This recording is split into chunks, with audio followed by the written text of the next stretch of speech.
their anger and protests. In her order tonight, a judge, Catherine Menendez, prohibited federal officers, at least temporarily, from arresting and retaliating against peaceful protesters. Judge Menendez is also blocking the officers from using pepper spray against peaceful protesters, including those who are observing ICE operations. More now from Minneapolis, there's an immigrant advocacy group on the ground there who say they are monitoring ICE officers. They're trained, they say, to advocate for the legal rights of those being detained. Now, Renee Good, who was fatally shot last week by an ICE officer, was not part of this group. Our reporter, Isabel Rosales, went on patrol with them, and here's what she saw. The phone buzzes, and they hit the gas. Okay, I'm getting an alert. Federal activity in Bloomington. ICE has been spotted. We're heading to it sounds like it's a business location. These are legal observers with immigrant advocacy group Copal, part of a network of 5,000 trained civilians who monitor federal immigration enforcement in real time. Hey, we're observers with Copal. We spent the day with members of the group as they traveled around Minneapolis, responding to calls about ICE activity. Here, they missed the federal agents by mere moments. This business was targeted by ICE, and they've took some people. And Ryan Perez, a self-described ICE watcher, says he has answered more than 100 of these tips. Back away. And that number increases by the day, with an influx of federal agents in Minneapolis. So our observers are trained to walk in and say, "I demand to see a warrant. Show me a warrant." So you're legal observers that are not quiet. Ours are not quiet. We said it's your First Amendment right to document, yes. It's also your First Amendment right to be loud. No. Continue recording. Focus on the camera. And with their notes and videos, they create a legal record. What types of people sign up to be observers? People that look a lot like Renee Good. We have a lot of moms. We have a lot of retirees. In the 24 hours after her death, Bettis says the group saw a threefold increase in the number of people signing up for their constitutional observer program.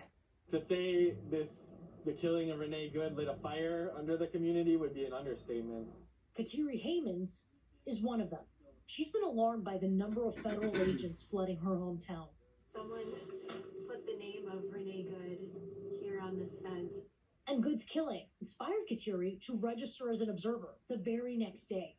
This is her first time out on patrol.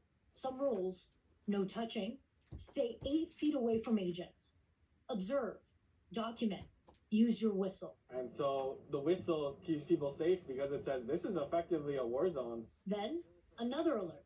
Have your phone ready. We're 3 minutes away. So just start having your phone ready. Even videos of documenting things can really help people because sometimes people don't know their family is being taken away. You hear the president saying that observers are obstructing and violent. Are they? So our observers, I can only speak for, are peaceful and following protocol. Our last stop, before sunset, brings us to a tense scene outside the Whipple Federal Building, which has become the epicenter for protests. Whoa. Whoa. You see a bunch of agents with riot gear on the right side here. It looks like they're ready in case of an escalation. On the left side is protesters. We want to document this just like any other law enforcement activities. So what we're seeing right now is federal agents coming in and driving in unmarked vehicles. And they have detainees in the back. This is the Whipple building where they're being taken for processing. And anytime we see one of these vehicles rolls in, you can see a rise of emotion with these activists who are yelling and chanting. Around a dozen people ended up being arrested later. DHS claims the activists assaulted law enforcement. Among the shouting crowds and remnants of pepper balls, these legal observers stand out in neon, making sure someone is always watching. Isabel Rosales, CNN, Minneapolis. Well, up next, the son of the late deposed Shah of Iran weighs in on the latest protests and predicts the regime will fall, saying it's, quote, not if, but when. We'll talk it over with our Fareed Zakaria. And later, remember the Epstein files? There's still a lot more that legally should be released. It hasn't been. I'll talk with Congressman Ro Khanna, who co-sponsored the bill demanding their release.